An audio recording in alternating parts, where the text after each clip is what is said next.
Bismillahirrahmanirrahim. Assalamualaikum warahmatullahi wabarakatuh.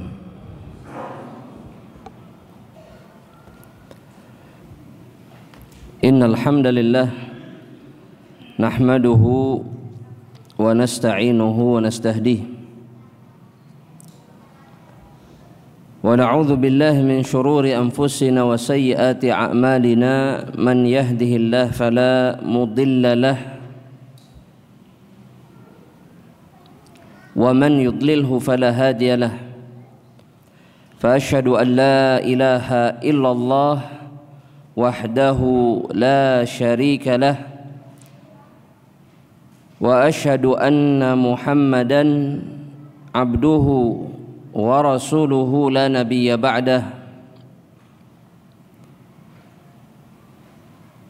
Faqala rabbuna tabaraka wa ta'ala fi muhkami tanzilihi haitsu qala ya ayyuhalladzina amanu ittaqullaha haqqa tuqatih wa la tamutunna illa wa antum muslimun. Fa'amma ba'du ibadallah rahimani wa rahimakumullah.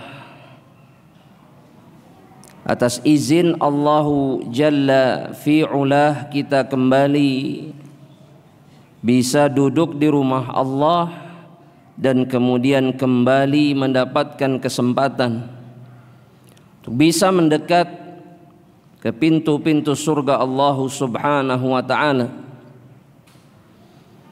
mendekat dari rahmat Allah, mendekat dari kebaikan demi kebaikan yang dijanjikan oleh Allah Jalla Jalaluh untuk setiap hamba-hamba yang mencintai ilmu dan kemudian melazimi majlis-majlisnya. Pilihan yang tepat bagi seorang hamba yang ingin masuk surga ketika dirinya kemudian sibuk dengan ilmu dan juga sibuk melazimi rumah-rumah Allah untuk duduk di majlis dzikri, untuk duduk di taman surga Allah Subhanahu wa ta'ala. Duduk di majlis itu bukan hanya sekedar amal saleh, tapi dia adalah sifat di antara sifat-sifat penghuni surga Allah Subhanahu wa ta'ala. Ketika dia melabuhkan cintanya di majlis-majlis ilmu, tidak memilih tempat yang lainnya, tapi dia memilih taman-taman surga Allah Subhanahu wa ta'ala. Dan mudah-mudahan karena itu kita termasuk di antara mereka-mereka yang diizinkan oleh Allah untuk masuk ke dalam jannah Allah Subhanahu wa ta'ala. Kita akan kembali melanjutkan pembahasan kita tentang al-imanu bil yaumil akhir, tentang iman terhadap hari akhir yang merupakan salah satu pokok di antara pokok keimanan seorang hamba Allah Subhanahu wa ta'ala, khususnya pada poin yang kedua yang disebutkan oleh Syekh Muhammad ibnu Salih al-Utsaimin rahimahullah ta'ala, al-imanu bil hisabi wal jaza. Kata beliau, di antara poin penting atau di antara kandungan keimanan terhadap hari akhir itu adalah mengimani tentang satu keadaan atau kejadian yang akan terjadi di hari akhir yang disebut dengan al-hisab,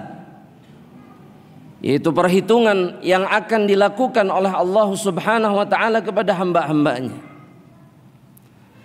Dan kemudian juga mengimani adanya jaza, pembalasan dari Allah Subhanahu wa ta'ala,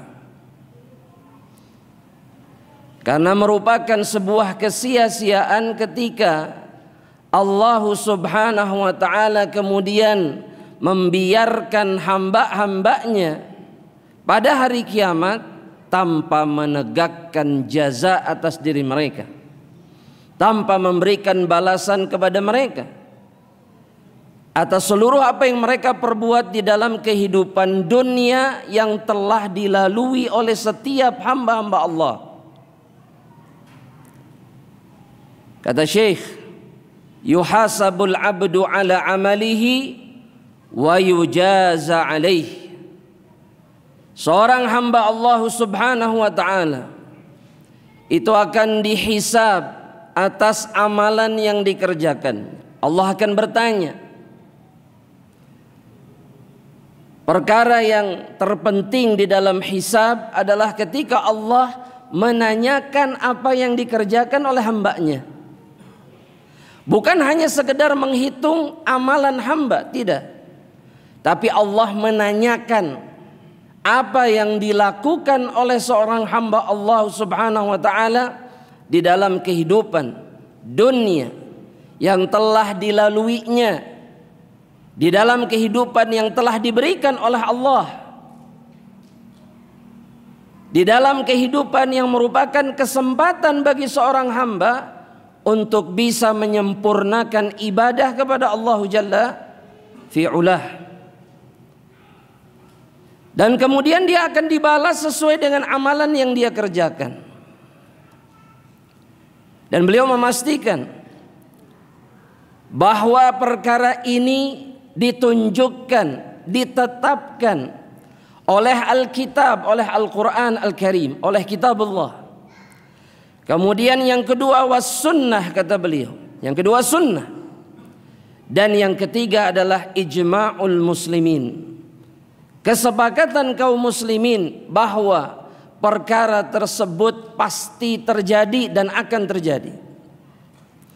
Kita sudah sebutkan beberapa dalil dari kitabullah sebelumnya, seperti yang disebutkan dalam suratul Ghashiyah ayat yang ke-25 dan ke-26, ketika Allah Subhanahu wa ta'ala mengatakan inna ilaina iyabahum thumma inna alaina hisabahum. Sesungguhnya kepada kamilah mereka akan kembali, kepada kamilah semua hamba-hamba Allah akan kembali,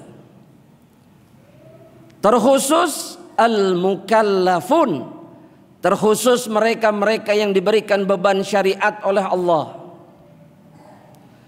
Karena yang akan dihisab itu mereka, yang akan dibalas kemudian secara khusus atas perbuatan mereka adalah al-mukallafun, mereka-mereka yang diberikan beban syariat oleh Allah dari kalangan jin dan manusia.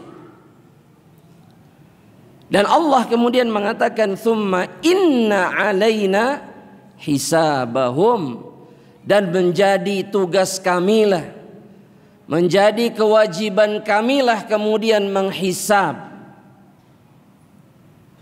bertanya kelak kepada mereka atas seluruh apa yang mereka kerjakan di dalam kehidupan dunia ini.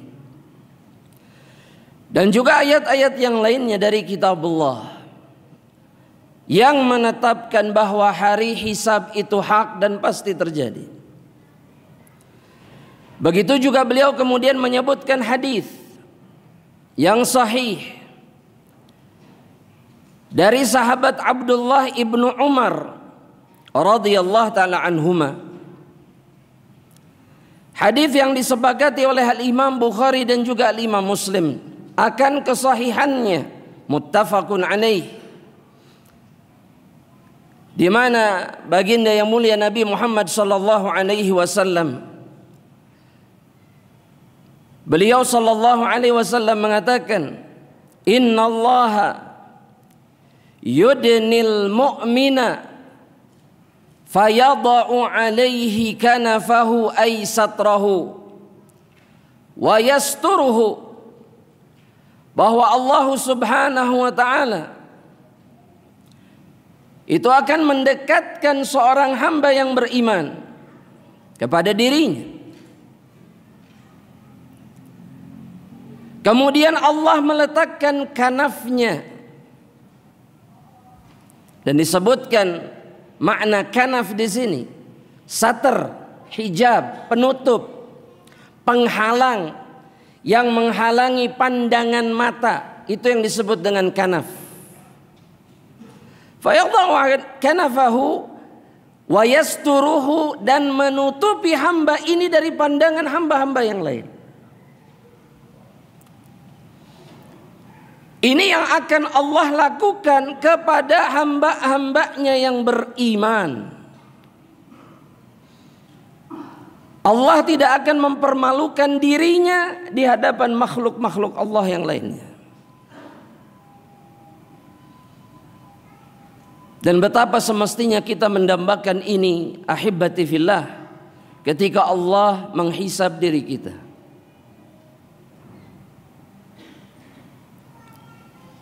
Dan betapa banyak di antara hamba-hamba Allah yang kemudian menghancurkan satar, kanaf ini, hijab ini, karena di dunia dia menyingkap penutup aib-aib saudaranya dan kemudian menyebarkannya kepada orang lain. Karena mereka yang menutupi aib saudaranya seorang muslim, maka Allah akan menutupi aibnya kelak pada hari kiamat, dan Allah tidak akan pernah mempermalukan dirinya di hadapan seluruh makhluk. Ini tidak akan pernah terjadi. Karena pertanyaan yang akan diajukan oleh Allah sebagaimana yang disebutkan dalam riwayat ini, fayaqul, Allah akan mengatakan, ata'rifu dzamba kadza? Kau ingat, kau kenal dengan dosa yang ini? Dan Allah akan menyingkap catatan para malaikatnya. Yang Allah sebutkan dalam Al-Quran, kiraman katibin, atau dalam ayat yang lain kiraman bararah katibin, yang pasti katib, mereka itu para penulis, kiram, mulia. Raqibun atid, mereka itu tidak akan pernah luput pengawasannya dari seorang hamba, dan mereka tidak akan merubah apapun yang mereka catat. Nah, semuanya tercatat. Dan Allah akan membukanya di hadapan hamba tersebut. Ata'rifu dzamba kadza? Kau ingat dosa yang satu ini? Allah juga akan melanjutkan dengan pertanyaan-pertanyaan lain tentang dosa. Ta'rifu dzamba kadza? Engkau tahu? Engkau ingat dosa ini? Maka hamba Allah yang beriman, dia akan mengatakan, na'am ay Rabbi, iya ya Allah, saya mengingatnya, saya ingat. Karena hamba Allah yang beriman pun sadar tidak ada gunanya kemudian dia membantah apa yang dikatakan oleh Allah. Karena Allah tidak pernah menuduh, Allah mendatangkan bukti. Ini yang jarang kita sadari jamaah rahmatillah Allah. Allah nggak ngarang, Allah hanya menyebutkan seluruh apa yang pernah dikerjakan oleh hambanya, dan ada buktinya. Ada catatannya, sehingga hamba ini akan mengatakan, iya, saya kenal, saya ingat. Sampai dikatakan dalam riwayat tersebut, hatta idza qarrarahu bi dzunubihi wa ra'a annahu halak. Sampai hamba ini betul-betul mengakui semua dosa-dosa yang dia lakukan. Artinya semua dia benarkan sesuai dengan apa yang dia lakukan, semua dosa-dosanya. Terus Allah bertanya, kamu tahu dosa ini? Terus. Ini yang kemudian disebut dengan hisabu ard. Allah singkap dosa-dosanya, Allah kemudian tunjukkan dosa-dosanya, tapi kemudian Allah tidak bertanya kenapa. engkau melakukan dosa ini. Allah bongkar semuanya. Silahkan, tutupi, sembunyikan semua dosa yang kita lakukan di dunia ini. Tapi ingat, semuanya akan ditampakkan oleh Allah pada hari kiamat. Ini bukan momen yang ringan bagi seorang mukmin sekalipun, enggak. Karena kata Nabi Muhammad SAW, hatta ra'a annahu halak. Gara-gara terlalu banyak dosa yang disingkap sama Allah, dia berpikir, hamba ini berpikir, saya binasa ini pasti. Karena ternyata dosa.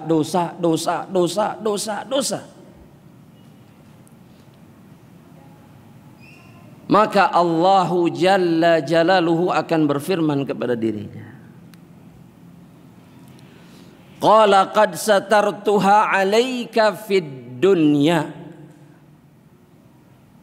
Dulu ketika engkau di dunia, aku telah menutupi dosa-dosamu. Dan ingat, ini semua karena perbuatan hamba itu sendiri. Karena dia tidak pernah kemudian menyingkap dosa-dosanya dan tidak pernah menyingkap dosa orang lain, maka Allah tutupi aib-aibnya di dunia. Dan Allah mengatakan, qad satartuha 'alaika fid dunya. Aku sudah menutupi dosa-dosamu itu di dunia. Sehingga gak banyak orang tahu bahwa engkau itu pendosa, bahwa dosamu gak sedikit. Dan betapa banyak di antara hamba-hamba Allah itu, karena Allah tutupi dosanya sehingga dia terlihat baik di hadapan makhluk-makhluk Allah. Demi Allah, ini rahmat Allah atas hambanya yang beriman.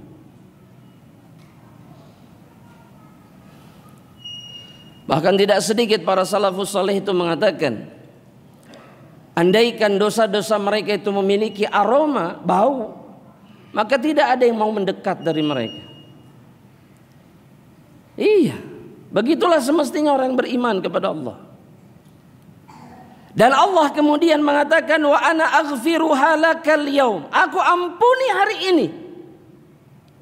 Hari ini, setelah aku tutupi dosamu di dunia, hari ini aku ampuni dosa-dosamu. Fayu'ta kitabu hasanatihi. Dan diberikanlah kepada dirinya kitab kebaikan-kebaikan yang dia lakukan. Fa amma man utiya kitabahu biyaminih. Orang-orang yang mendapatkan kitab kebaikannya dengan tangan kanannya, ini yang selamat. Allah berikan. Karena kemudian nanti ada pertimbangan, ada penimbangan, ada mizan. Di mana dalam sebagian riwayat buku ini akan ditimbang di timbangan mizan Allah Subhanahu wa taala. Namun dalam riwayat ini Nabi kemudian mengatakan, wa ammal kuffaru wal munafiqun. Adapun orang-orang kafir dan munafik, fayunada bihim ala ru'usil khalaiq. Mereka akan dipanggil, dan panggilan terhadap mereka itu disaksikan oleh makhluk-makhluk Allah Subhanahu wa taala. Dan kemudian diperdengarkan kepada seluruh makhluk ini, dikatakan kepada semuanya, haula'il ladzina kadzabu ala rabbihim.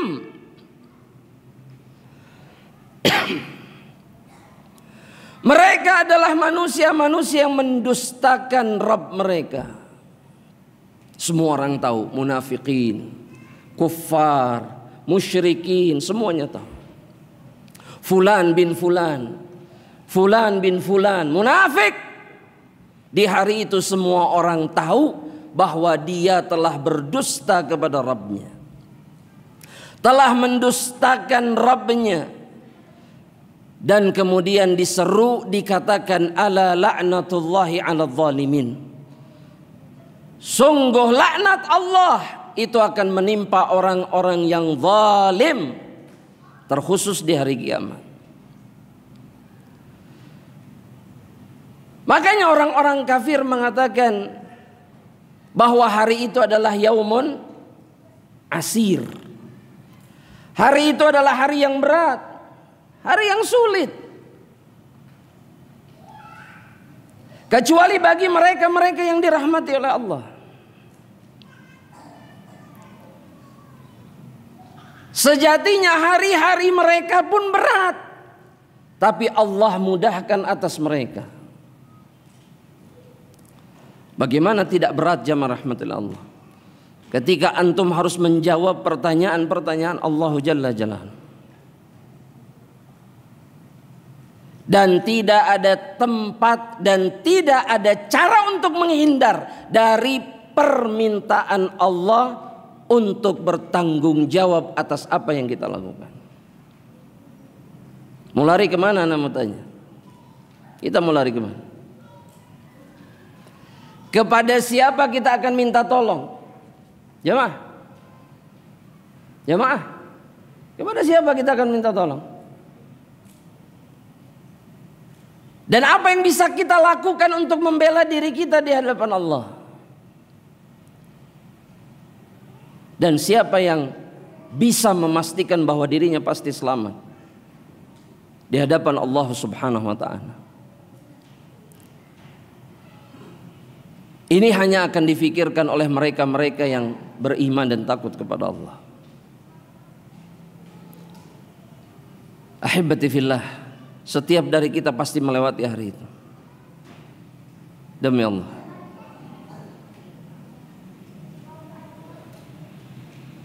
Falyu'idda lis-su'ali jawaba. Maka para salafus salih mengatakan, hendaknya kita mempersiapkan jawaban untuk pertanyaan-pertanyaan Allah Subhanahu wa ta'ala. Asy-Syaikh rahimahullah ta'ala kemudian mengatakan, wa sahha 'anin Nabi sallallahu alaihi wasallam, telah sahih juga dari Nabi Muhammad sallallahu alaihi wasallam dalam satu hadis yang diriwayatkan oleh Imam Muslim dan yang lain, di mana Nabi Muhammad sallallahu alaihi wasallam mengatakan, anna man hamma bihasanatin fa'amilaha katabahallahu indahu asyra hasanat ila 700 dhi'fin ila ad'afin kathirah, wa anna man hamma bisayyi'atin fa'amilaha katabahallahu sayyi'atan wahidah. Di antara dalil yang menunjukkan bahwa kemudian Allah Subhanahu wa ta'ala akan memberikan jaza dan balasan kepada hambanya adalah ketika Nabi Muhammad SAW bersabda bahwasanya barang siapa yang berniat untuk melakukan kebaikan fa'amilah, dan kemudian dia melakukannya, katabahallahu indahu asyra hasanat, Allah akan menetapkan 10 kebaikan bagi dirinya untuk satu kebaikan yang dia lakukan, ila 700 dhi'fin ila ad'afin kathirah, sampai 700 kali lipat, bahkan kata Nabi sampai kali lipat yang banyak yang hanya Allah Subhanahu wa ta'ala yang mengetahui. Dan ini diantara qawaidul hisab, kata para ulama akidah, yang akan terjadi pada hari kiamat. Ini cara Allah menghisab dan membalas hambanya pada hari kiamat. Salah satunya apa? Mudha'afatul hasanat dunas sayyi'at. Allah akan melipat gandakan kebaikan tanpa melipat gandakan keburukan. Tulis jamaah, tulis. Ini kaidah yang pertama. Mudha'afatul hasanat. Sekaligus menetapkan bahwa kebaikan apapun yang kita lakukan itu dibalas, dan keburukan apapun yang kita lakukan dibalas, tapi dengan cara yang berbeda. Ya, kalau kebaikan dilipat gandakan, kalau keburukan fala yujza illa mithlah. Dalam Al-Quran Allah Subhanahu wa ta'ala mengatakan Allah hanya akan membalas sesuai dengan dosa itu, tidak lebih dari itu, tapi tidak dengan kebaikan. Dan kita sering kali meremehkan kebaikan. Betul? Betul? Betul. Padahal Nabi Muhammad sallallahu alaihi wasallam beliau mengatakan, la tahqiranna minal ma'rufi syai'an. Jangan pernah meremehkan kebaikan meskipun sedikit. Gak ada yang sedikit di dalam kebaikan. Kenapa? Apa jawaban? Kenapa? Karena Allah melipat gandakan setiap kebaikan. Hanya orang-orang yang celaka yang menganggap bahwa kebaikannya tidak ada artinya di sisi Allah, sehingga dia berhenti. Kalau kebaikannya biasa aja dia nggak mau, pengen yang besar. Betul tidak? Betul tidak? Iya. Ketika melakukan kebaikan yang sedikit malu. Padahal kebaikan yang sedikit akan menyelamatkan dirinya di sisi Allah. Dan barang siapa yang kemudian, kata Nabi Muhammad SAW, memiliki niat untuk melakukan keburukan dan kemudian melakukannya, maka kata Rasulullah SAW, katabahallahu sayyi'atan wahidah, Allah akan menetapkan satu keburukan sesuai dengan dosa yang dia lakukan. Ya, dan ini kaidah yang pertama. Kita lanjutkan dengan kaidah yang kedua, nggak ada di kitabnya Syekh. Kaidah yang kedua, di dalam hisab dan jaza yang dilakukan oleh Allah Subhanahu wa taala, bahwa kaidah yang kedua, annallaha la yadhlimu ahadan. Allah tidak akan menzalimi siapapun. Sehingga di sisi Allah Subhanahu wa taala semuanya mendapatkan keadilan di sisi Allah. Tidak ada yang terzalimi, sebagaimana yang Allah pastikan dalam surat Ghafir ayat yang ke-17. Surat Ghafir. Surat Ghafir itu surat apa namanya? Selain Ghafir, Al-Mu'min, surat Al-Mu'min, bukan Al-Mu'minun, atau surat Ghafir, di mana Allah Subhanahu wa taala mengatakan, al-yauma, hari ini kata Allah, tujza kullu nafsin bima kasabat. Pada hari ini, yakni yaumal qiyamah, setiap jiwa hamba Allah itu tujza, akan diberikan balasan bima kasabat, sesuai dengan yang mereka lakukan. Dan Allah menegaskan la zulmal yaum, tidak ada kezaliman hari ini. Innallaha sari'ul hisab, sesungguhnya Allah itu sangat cepat hisabnya.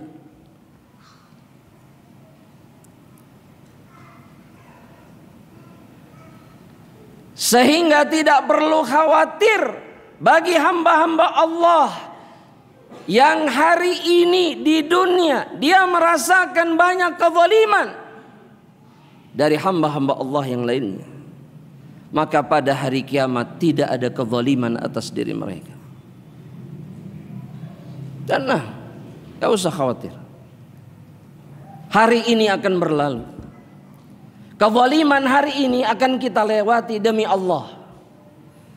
Namun kelak pada hari kiamat tidak ada kezaliman di sisi Allah. Semua kezaliman yang pernah terjadi itu akan ditegakkan keadilan atas semuanya.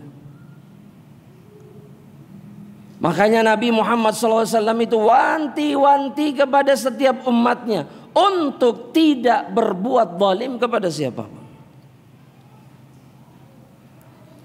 Dalam hadis yang sahih riwayat Imam Muslim, di mana Rasulullah SAW mengatakan ittaqudz zulma fa inna dzulma dzulumatun yaumal qiyamah.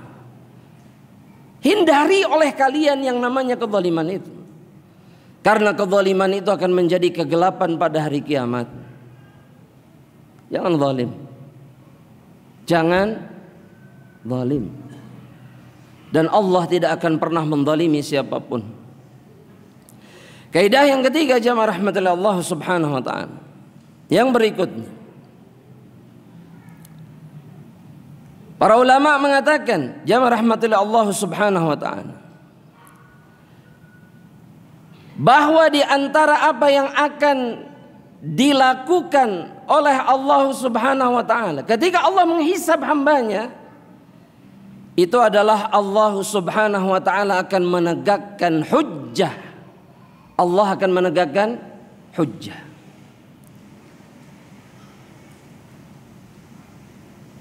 Sehingga tidak ada uzur pada diri seorang hamba untuk diazab oleh Allah subhanahu wa ta'ala.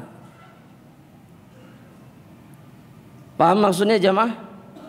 Sehingga ketika seorang hamba disiksa oleh Allah, dia akan menerima keputusan ini. Kenapa? Karena dia tidak punya uzur. Sebagaimana yang diisyaratkan oleh Allah dalam surat Al-Imran ayat yang ke-30. Adzan? Sudah masuk ke adzan? Baik. Kita lanjutkan insyaallah setelah salatul Isya. Wallahu ta'ala alam. Assalamualaikum warahmatullahi wabarakatuh. Assalamualaikum warahmatullahi wabarakatuh. Hamdan katsiran tayyiban mubarakan fih kama yuhibbu rabbuna wa yardah. Sallallahu ala nabiyyina Muhammad wa ala alihi wa ashabihi ajma'in, fa amma ba'd. Ahibati fillah, lanjutkan kaidah yang ketiga. Allah subhanahu wa ta'ala berfirman dalam surat Al-Imran ayat yang ke-30, di mana Allah subhanahu wa ta'ala mengatakan yauma tajidu kullu nafsin ma amilat min khairin muhdara. Hari kiamat itu adalah hari di mana setiap jiwa akan menjumpai kebaikan yang mereka lakukan. Muhdara, hadir, ada di hadapan mereka. Wa ma amilat min su'in tawaddu law anna bainaha wa bainahu amadan ba'ida. Dan di hari itu pula keburukan yang pernah mereka lakukan di dalam kehidupan dunia, maka di hari itu tawaddu law anna bainaha wa bainahu amadan ba'ida. Setiap jiwa akan berharap bahwa ada jarak yang jauh antara dirinya dengan setiap keburukan yang pernah dia lakukan. Dan Allah subhanahu wa ta'ala mengatakan wa yuhadzirukumullahu nafsah.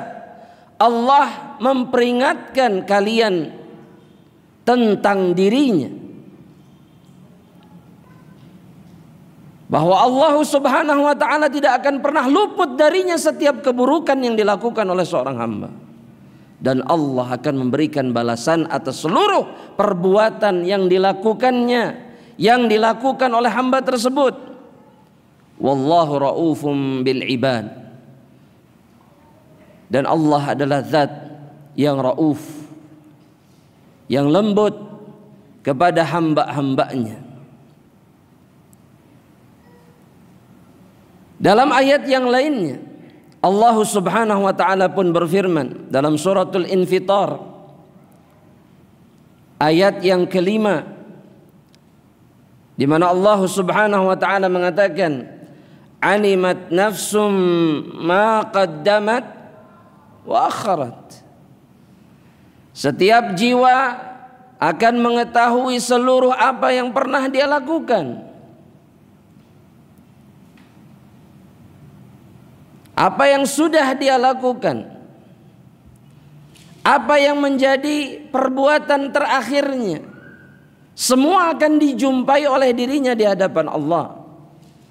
Dan Nabi Muhammad sallallahu alaihi wasallam kemudian bersabda ketika menyampaikan firman ini di dalam hadis yang sahih yang diriwayatkan oleh Imam Abu Daud, kata Rasulullah SAW, lan yahlikan nas hatta ya'dhuru min anfusihim.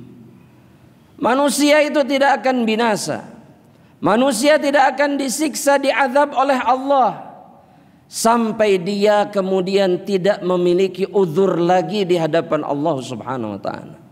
Allah akan singkap seluruh perbuatan yang membuat dirinya pantas untuk diazab oleh Allah subhanahu wa ta'ala. Sehingga ketika seseorang hancur, dibinasakan, disiksa di dalam neraka Allah, dia berada dalam keadaan ridha dengan ketetapan Allah subhanahu wa ta'ala tersebut.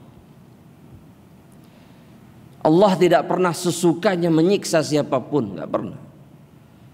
Allah jabarkan seluruh penyebab yang membuat seseorang berhak menerima azab Allah subhanahu wa ta'ala. Semuanya disingkap oleh Allah. Engkau berzina, engkau minum khamar, engkau meninggalkan salat, engkau makan riba, engkau menzalimi orang lain, dan seluruh dosa yang dilakukan oleh dirinya ketika hidup. Ahibati fillah. Kemudian kaidah yang berikutnya, kaidah yang keberapa? Yang keempat. Kaidah yang keempat, tabdilu as-sayyi'at hasanat.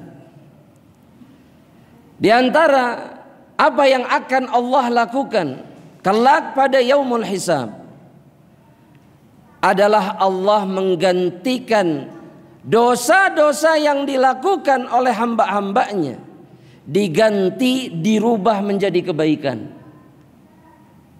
Allah akan melakukan itu kepada sebagian hambanya, sebagaimana yang diisyaratkan oleh Allah subhanahu wa ta'ala di dalam surat Al-Furqan ayat yang ke-70. Setelah di ayat sebelumnya Allah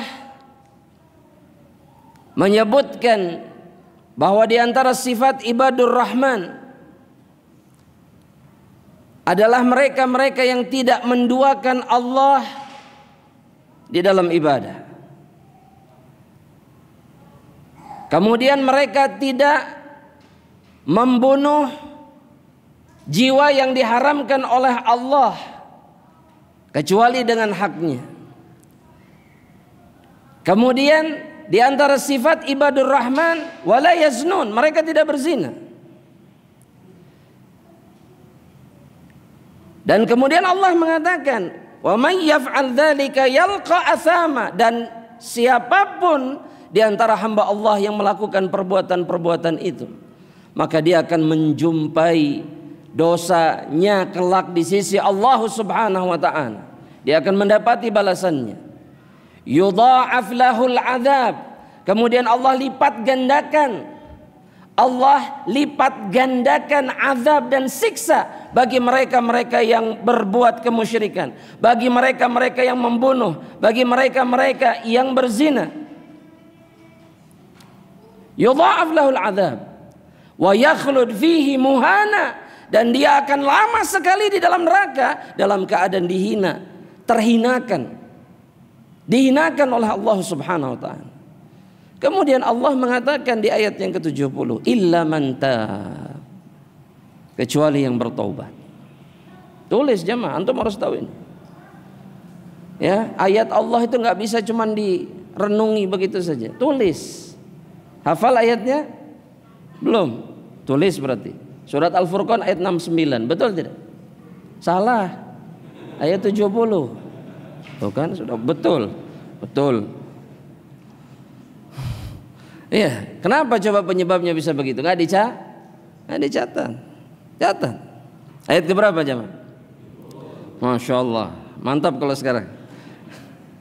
Kata Allah Subhanahu wa taala, illa man tab, kecuali yang bertaubat.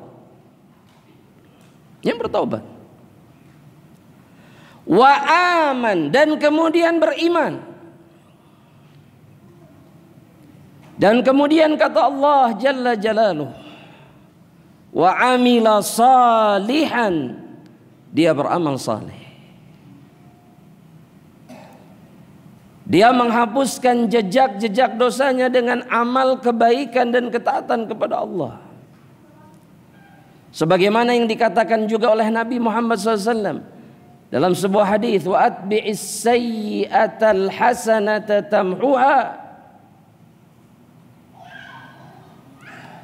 Ikuti keburukan yang kalian lakukan itu dengan kebaikan. Lakukan setelah dosa, lakukan setelah keburukan yang kita lakukan itu. Datangkan kebaikan setelahnya. Kenapa? Karena kebaikan itu akan menghapuskan dosa-dosa yang kita lakukan. Dan Allah Subhanahu wa taala berfirman di dalam Al-Qur'an dalam surat Hud, apa kata Allah? Innal hasanat yudhibnas sayyi'at. Ayat ke-114. Sesungguhnya kebaikan-kebaikan itu menghapuskan dosa. Di ayat yang ke-70 ini Allah Subhanahu wa taala mengatakan, kemudian faulaika yubaddilullahu sayyi'atihim hasanah. Mereka lah manusia-manusia yang Allah akan gantikan keburukan-keburukan mereka dengan kebaikan. Syaratnya apa jemaah? Syaratnya apa? Taubah, iman, amal saleh. Dan itu akan Allah lakukan kelak pada hari kiamat, yaumul hisab. Wa kana Allahu ghafurar rahima. Dan Allah itu Maha Pengampun lagi Maha Penyayang. Dan Nabi Muhammad sallallahu alaihi wasallam dalam hadis yang saya riwayatkan Imam Muslim kemudian menceritakan apa yang akan terjadi pada hari kiamat sebagai bentuk kebenaran firman Allah dalam surat Al-Furqan ayat yang ke-70. Bahwa kata Nabi Muhammad SAW mengatakan, wa akhiru rajulin yadkhulul jannah, laki-laki yang terakhir yang akan masuk ke dalam surga Allah Subhanahu wa taala, rajulun yu'ta bihi yaumal qiyamah, seorang laki-laki yang akan terakhir masuk surga ini adalah orang yang dibawa menghadap Allah pada hari kiamat, dan kemudian Allah mengatakan, i'ridu alaihi sighara dhunubihi warfa'u anhu kibaruha. Tampakkan, kata Allah kepada para malaikat, tampakkan kepada laki-laki ini dosa-dosa kecilnya, dan kemudian tutupi dosa-dosa besarnya.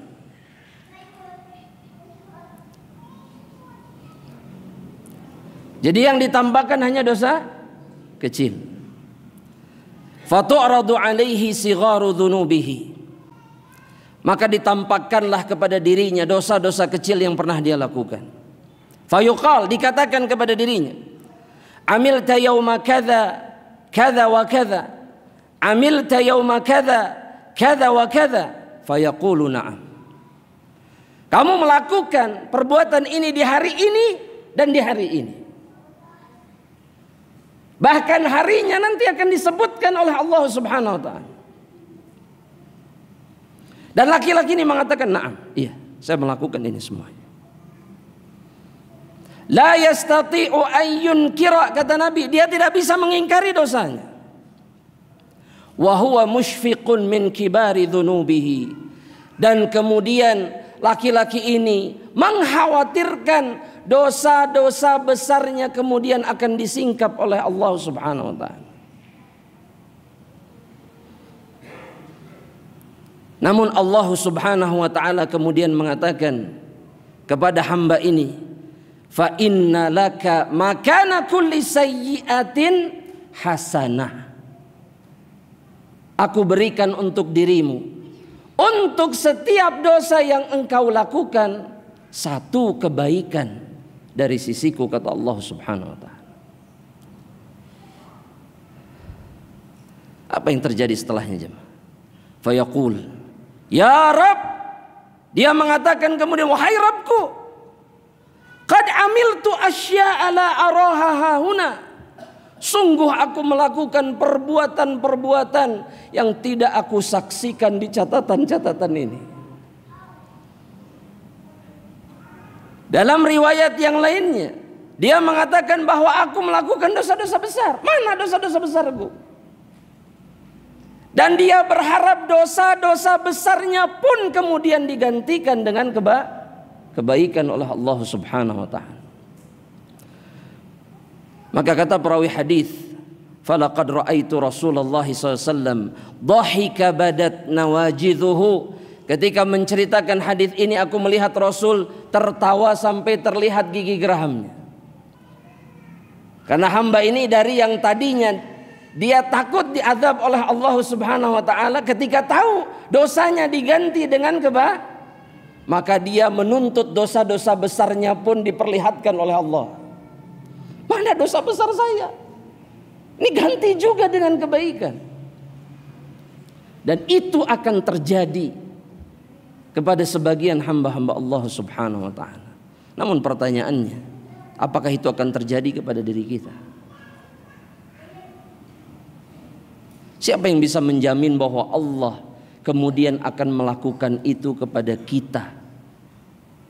Nas'alullah as-salamah wa al-afiyah. Jamaah rahmatillah Allah Subhanahu wa taala, ya waktu sudah malam. Jamaah rahmatillah Allah, kita cukupkan sampai di sini. Dan insyaallah di perjumpaan hari ini tidak ada pertanyaan. Antum pulang ke rumah dalam keadaan tenang, tafadhol, ya. Semoga Allah mudahkan perjalanan antum pulang ke rumah, dan Allah tetapkan setiap langkah sebagai penghapus dosa, peninggi derajat, dan penambah pahala di sisi Allah Subhanahu wa taala. Wallahu ta'ala alam. Jika punya pertanyaan bisa diajukan di perjumpaan berikutnya insyaallah.